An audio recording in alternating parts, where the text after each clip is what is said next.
Welcome to a very special Collider Heroes interview with living legend, Jim Starlin. Thank you so much for being here. My pleasure. Now, this movie is the culmination of 22 movies, but this exact saga has been surrounding a character you invented. What was it like way back in the day when Marvel first told you they were going to make Thanos? Did you think he'd translate? Marvel never told me they were going to make that.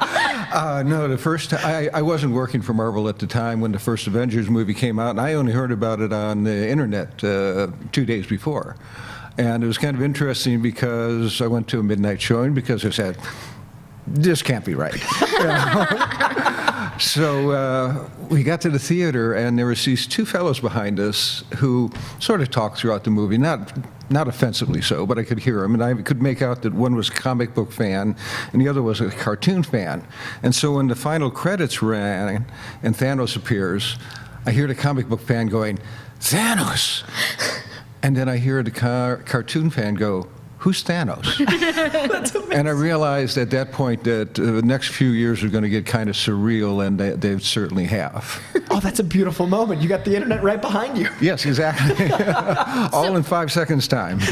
With your incredible work, which continues in comics at Marvel and in your independence, but you put your stamp on and co-create a lot of the stuff that they have been throwing up on the screen for the last several years, especially with your work in the cosmic area, redefining Marvel, creating Thanos.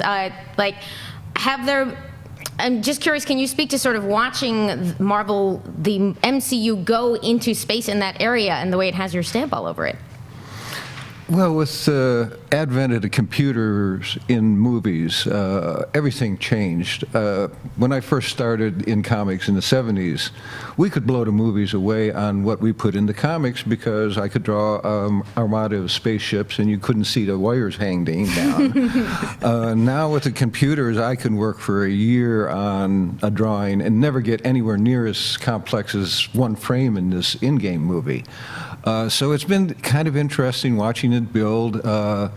Them heading off for the more cosmic stuff is sort of a natural progression because that's the way the comic books worked. Up through the 70s, it was very Earth-based because that was what everyone was comfortable with. And then in the 70s, we had a bunch of young guys coming in to replace all the guys from the 1940s who were retiring, and we started going off into different directions, and it's reflected in the movies because all the young kids who were reading our comics in the 70s are now working in the film business at adults, you know. So it's a little strange sometimes. Now, Thanos beautifully mirrors the comic in Infinity War by even like the way he's dressed and at the end him going to the farm, and I'm gonna try to lean more Infinity War for now, but that choice to have him literally have your ending reflected, and there was a different journey to get to the ending, but for me it was really the ending I thought we'd get to, but in a direction I never thought would come. What was it like for you watching Infinity War for the first time, seeing a character that you had so many thoughts about take different choices but then still at the end have effectively the Scarecrow and the armor? Well, I had worked with movie companies on scripts for adaptations of novels we'd worked on before, never got made into movies, but so I knew what to expect, that only a fool should expect his piece of work or her piece of work to be adapted like a carbon copy into a movie. Not, they're spending billions of dollars and you know they're going to make some changes. So I came in there with I think it was a pretty good attitude, is it's going to be what it is and let's see where they go. I was quite surprised on how close in spirit, if not exactly to the letter, Marcus and McFeely and the Russo's brothers went with this, and so I was very pleasantly surprised, and I've enjoyed what they've done with it. Like I said, he's a little bit different. It's a little bit different, but it's a little bit the same. The first movie, I was sitting there going, their scene, my scene, their scene. So it all worked out pretty nicely. You know, I've enjoyed the ride so far. I would like to know if there's any character that you've invented to date that you feel like would translate to movies now that we are at this advanced point in CGI. Is there anyone you want to see? That you've invented so many amazing characters. Now that we're catching up to your imagination, who should be next? I had a deal set up for a TV series of Dreadstar at one We point. heard about that. Yeah. Yes, and unfortunately the producer died. And so that kind of killed the project, and so we're trying to get it brought back to life now, and so I have high hopes for that. Inside the Marvel universe, I'd like to see Pip the Troll show up. Oh, Yes! Yes, and I think there's a good chance because it looks like Warlock's going to come in there. Yeah. And eventually he's going to need a sidekick. And Pip the Troll would be perfect for it. Yes, I love that. I'd like to know with Endgame. We'll get into Endgame now because I'm trying Okay. I'm so contained with emotion about Endgame.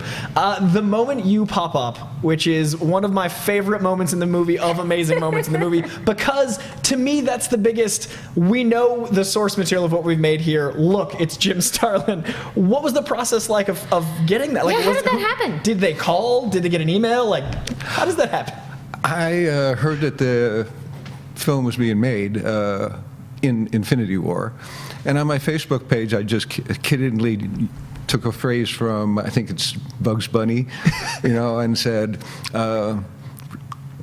and Mr. Russo, I'm ready for my close-up. And somehow or another, that got to them. Amazing. And about a week later, I got a call from a producer at Marvel and asking if I could come down to Atlanta and do this. And I went, let me check my schedule. Yes. And so we got down there, and that was a terrific trip all into itself because apparently everybody there had not been able to talk to anybody about this for a year and a half because they're all non-disclosure agreement signers. And I came down there and did the same thing, signed on the dotted line, and I came there expecting, we're going to do the scene and then they're going to rush us off and that'll be the end of it and we'll be sitting in the hotel room. Instead, as soon as we got there, Marcus and McFeely like, we want to talk to you. And, they were very open about everything that they were doing. I was so blown away by that part of it alone that I didn't listen to anything other than what they were talking about with Thanos. And so all the Avengers stuff went in one ear and out the other, and so I still had a really good surprise when I went to the movie and went, a lot of this stuff I just haven't seen. Infinity War was very tried and true to the comics, and Endgame definitely derails more into MCU territory because they're solving problems that have been set up for 10 years instead of following a comic. And they also didn't have half the characters we had in the comic book. So they have to tell a different story. Was it a different experience for you watching Infinity War, which is such a love letter to your work, versus watching Endgame, which is truly just a ride, like a roller coaster of this is all different? Yeah, I mean, the writers said that they were, bouncing off a lot of my time travel stories and that thing. So, I felt kind of good about that. But it is it is a divergence from the Gauntlet. It's this epic story with all these emotional roller coasters flying around in it that, like I said, I knew a bit about it, but I didn't know the whole story, and I was, stunned. I didn't buy the first demise of somebody in particular, but, I was half hour in there, I knew that wasn't going to happen. Wait a second. You're like, it's never that easy. We turned into stone once. It didn't work out. I've seen him in other scenes in the trailer, so I know it isn't that. So, but, it was just this... the hard part about going to these premieres is you have to run into the writers and directors afterwards. And in my case, I was so stunned that I'm almost completely inarticulate. I'm sitting there going, "Oh, it was a terrific movie," But Now you know how we all feel. Yeah, and a day or so later, I'm articulate enough, and I was able to communicate with them on that. But just when you walk out of the theater, all I wanted was a drink, and say, "Wow, I need to see this at least 3-4 more times before I got it all in my head here." Yeah, it's an incredible ride. Are there any standouts for you in terms of sort of surprising adaptations? Like one thing you did, like their version of Nebula, for instance, is very different from one we've seen, but that feels sort of true to the intensity of that character's experience. Are there any sort of standout like background characters or things that you've enjoyed watching transformed in that way? Yes. Well, Nebula is kind of an interesting story because another writer created him, or her rather, and claimed that she was Thanos' daughter, biological daughter. I took exception to that because I figure anyone who worships death is not going to procreate all that readily. Makes sense, makes And sense. so when I did the Infinity Gauntlet, I disavowed everybody of the notion that she was actually his daughter, and took it a little bit far and didn't treat her all that well in the story. It's a tough read. She has some really cool moments as a result of that tough read, but Yes, but she was not treated in the best way by me, and the directors and writers decided to go a little less oozy route than I did. And I think they did a really interesting job. I love that scene where she's hanging there half disassembled, and Thanos walks in with Gamora, and he's so cold and remote and spooky in that scene. And, you know, the other thing that I really liked that they did that wasn't in the book was when he gets a couple of the stones, he takes off the armor. Yeah. It just didn't occur to me that he doesn't need it anymore. Of course, in the comics, we want to see that image, but, you know, I went, and I know a lot of folks got upset by that, but I went, yeah, it makes sense. Why didn't I think of that? You know. I love that. I love that with your work, you have a love of it, but you see the adaptation as a separate thing. And a lot of times, I think it's really hard for. It's your baby, but to see it translated through someone else. And I love that the medium of comic books allows for translation. Like, this movie is very different from the comics, but then it brings people back to the comics. Like, people go back and read Infinity Saga as a different animal. Have you had any interactions with fans that were like, oh, you saw something in this that I didn't see because they're coming at it from a new way? Not so much anything like that, but I mean, I have gotten a lot of new fans for the books because everything's been reprinted since these things came out.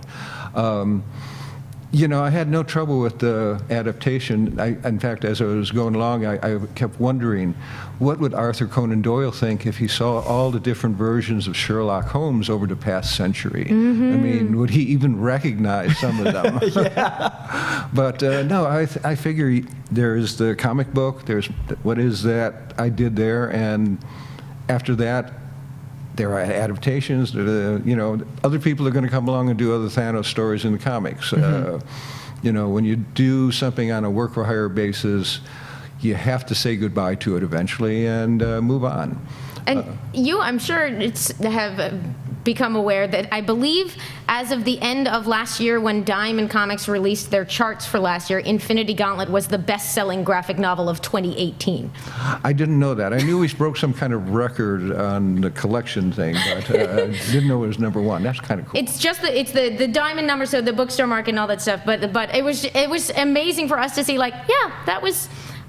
You made a lot of new fans, I think. Yeah, back in such a big way. Like, and I love that the movies reach such a different audience that we're actually creating new comic fans instead of just losing them to time.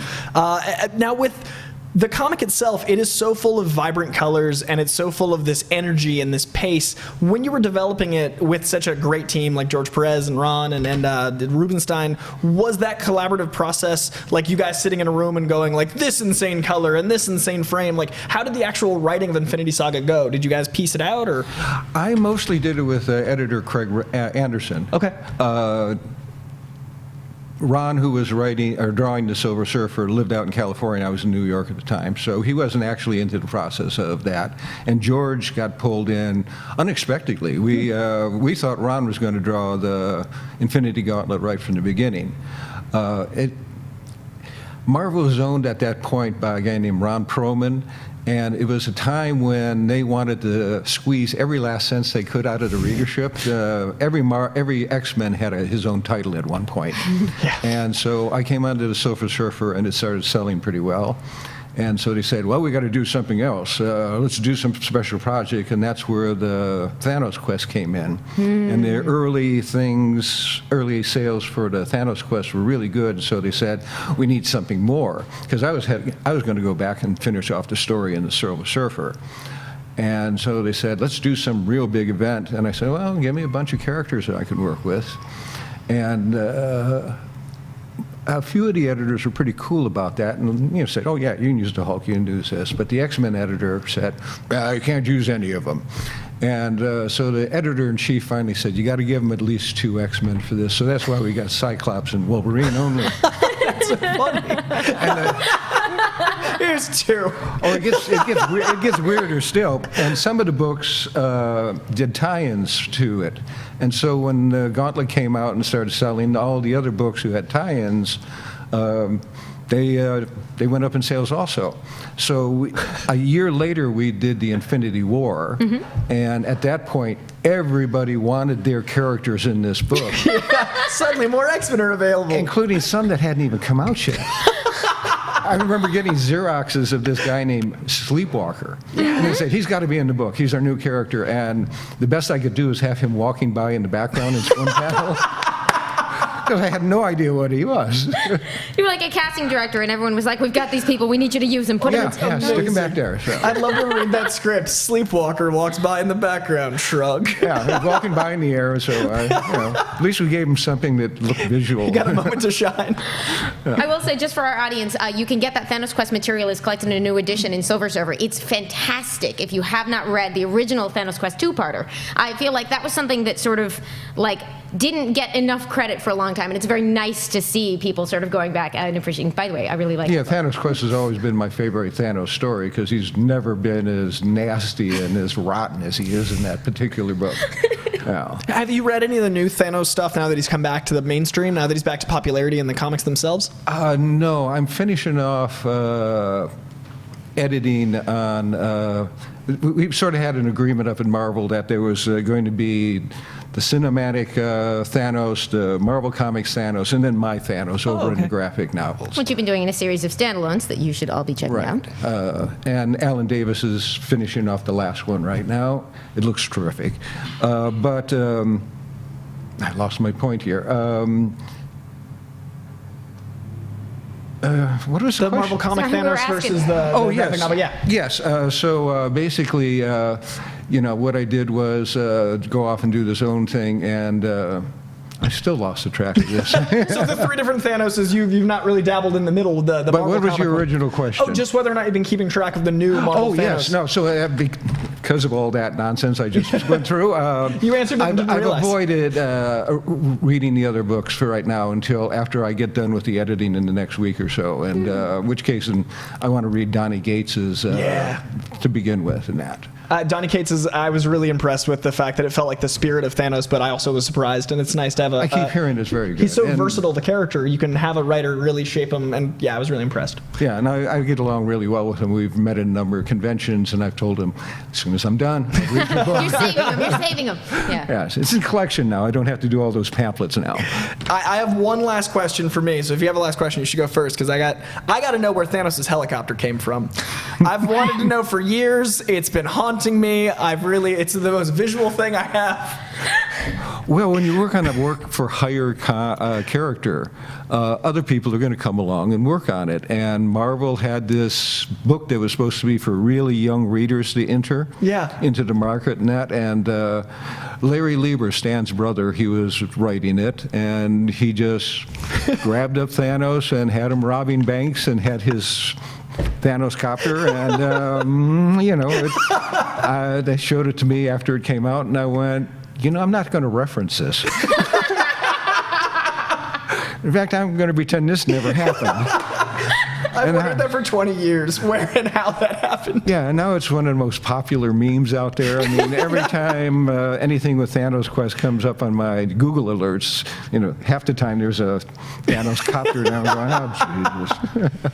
I will say, in the modern comics era, we now live in a world where we're keeping around digital copies of things, where it has become customary to reprint trade paperbacks. You helped pioneer the idea of a story that should be gone back to and enjoyed, with Death of Captain Marvel being one of the first graphic novels as we think of them. When you in the original 70s cosmic stuff, did you hope that would all be collected and remembered, and that we'd still be able to have it on bookshelves today? Or was it just, I know the comics environment has changed so much over time, were you accepting that the issues might go out there into the world and that might be it? Our only concern back in the 70s was get it out on time. I remember story conferences with Roy Thomas, and he was the only editor up there at the time, and Well, this issue of Captain Marvel, I'm going to use the Super Skrull. Go, go, go. And so, no, I had no idea that this was going to grow into what it was. I mean, the movies were never on the horizon because they didn't have the computers to do anything good like this now. And I always kind of expected Thanos was going to be too strange and esoteric to become ever part of anything mainstream. I have Josh Whedon and Kevin Feige to thank for that. I mean, why they've decided to settle on him is still beyond me, but I appreciate them having done so. I love Josh Brolin's portrayal, like teaming up with everyone, and I think he's the most photorealistic character. I think the look of Thanos is just, I love that his hair grows slightly, and like you can see that as the movie evolves. And was there anything with Thanos, I have a real last question, apologies. Was there anything with Thanos that surprised you visually? You mentioned the armor and stuff, but was he, as you imagined, translated to movie once you accepted that he was going to be translated? Well, I always figured he was going to be computer animated. I didn't know that they were going to do this motion capture. Yeah. And so Josh Brolin was never on my radar at all. And during my dream casting, that I did in my studio all by myself, I was thinking more like a voice like a post-cancerous Arnold Schwarzenegger or an Idris Elba. Somebody who's got that gravelly voice like he had in Luther. Yeah. And so when Josh Brolin came in, I went, geez, never thought about him, but after seeing him in this role, I can't imagine anybody else playing him now. His study of the character and just how he had him moving, because it's all Josh up there on the screen. I mean, it doesn't look like him anymore, but it is him doing everything that is there. And, he just, the cadence of the voice, the movement, just the weight that he gave to the character, I just found that astounding. Yeah. I said, that's my guy. Yeah. Well, folks, if you haven't seen Endgame yet, please check out Thanos in all of his glory. Infinity War and Endgame really made this character shine. Thank you so much for all of your amazing work. And thank you for being here. My pleasure. I have loved your work from childhood to now, and I can't wait to see more of it, including Pip the Troll. Let's make it happen, society. Thanks again so much. Thank you, guys. Hey, bye.